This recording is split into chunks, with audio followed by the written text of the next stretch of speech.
guys! Guys, Ako si Eli. I'm Jana. What's your name? I'm Hilary. How about you? I'm Lucian. So, ngayon guys, maghahanap tayo ng mga dentistry students para ma-interview para sa project namin. So, a day in a life as an interviewer. Sige. Napahirap maghanap. Yes. We will Go. go right by. Yes. Hi, I'm Maria Isabel Arena. You can call me Iza. Hello, Ate Iza. Hi, I'm Shekinah Aisha May Potasio. You can call me Shami. Yun. Nahiya.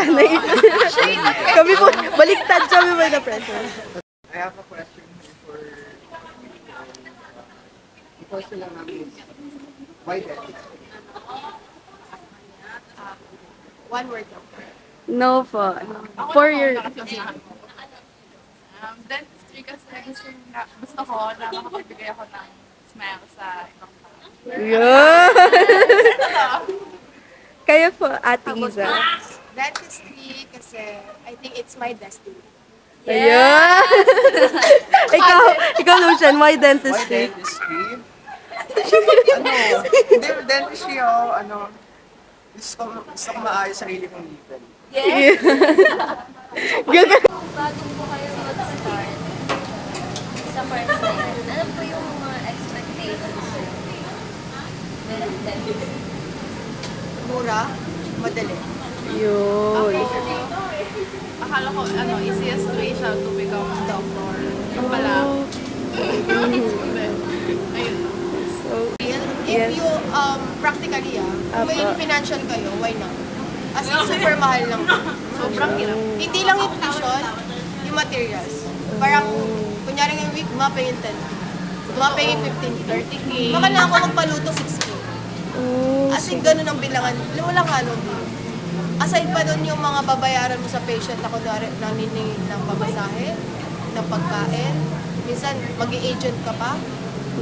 Kailangan mo lang ng diskarte kung gusto mo na may iba kang work part-time. Sige, wag na tayo magde-dentist. Pero Kailangan financially capable. hindi talaga para sa lahat. Sa totoo Kasi lang kahit matalino, kung wala kang patient, wala kang pambayad, wala babe. Kahit gano'n ka pa katalino, bigay 100 pa yung tsaka skills din ng dentist. Pero kung nakikita nyo naman sa sarili nyo, gusto nyo, hindi naman kayo pipili. Parang ayaw. Natakot. Pero yun lang, dapat mag-ready lang financially. Yun lang. Thank you po. So, meron pa kami forecast. So, hanap tayo, guys. Yes. Let's go.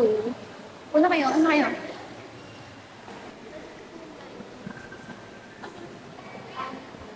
Kaya po ba? Okay lang po.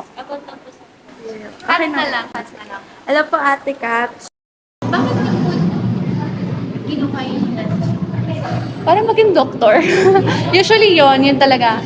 Pero nung parang, parang yun yung pinakamadaling paraan para maging doktor. Pero pala, hindi siya totoo. Hindi siya totoo. Kasi may mga times na, syempre, may mga patient na hindi pumupunta, so mauulit yung requirement mo. So, yung nade-delay talaga. expectations before Expectation ko, easy lang. Easy lang. Tapos, kasi parang first year to third year, parang, or fourth year, kaya mo mag-delister. Parang, kaya yan. Pero kapag fifth year to sixth year, parang, hala, yan na. Doon na parang, sige, okay lang yung okay na to. Ganyan, parang mapapa-okay ka na lang. Pero at the same time, expectation naman, madami expectation na naisip ko nun. Pero, lahat naman yun, na-expect mo na madali na may pagkamahirap. Parang gano'n. Dapat iti-take mo siya kasi gustong-gusto mo siya. Kasi kahit gustong-gusto mo yung isang bagay, minsan hindi mo parang na sinusukuan mo. Pero dapat hindi kayo susuko. Thank you. Good luck. Thank you. Grabe, magde-dentistry ka pa, Lucian. Tina. Ay, no, Lucian. Yes! Yun, first. Ako, Tina. Hindi na. Ikaw, Hilary. Yes. Wow. Na-motivate. Motivation.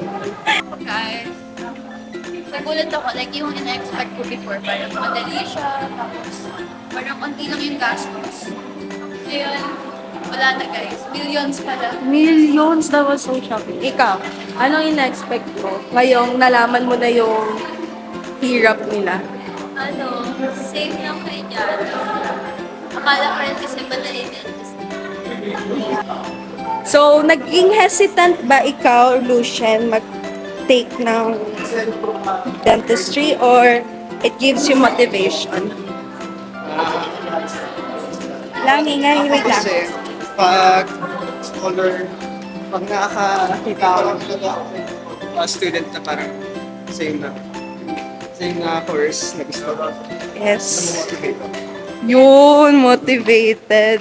So, ako naman, I think naman sa course na dentistry, it's really a good since di ka naman. Meron na akong ano. Kasi bakit lapit? Oh, yes. Meron na akong ideas about dentistry. Pero, dun sa sinabi nila about sa budget, medyo naging questionable. Pero at the same time, yan, make me have motivation. Let's say bye-bye na to our listeners because Bye-bye guys, thank you. it's been a long afternoon. Yes. Bye-bye, Hillary. Bye-bye, guys.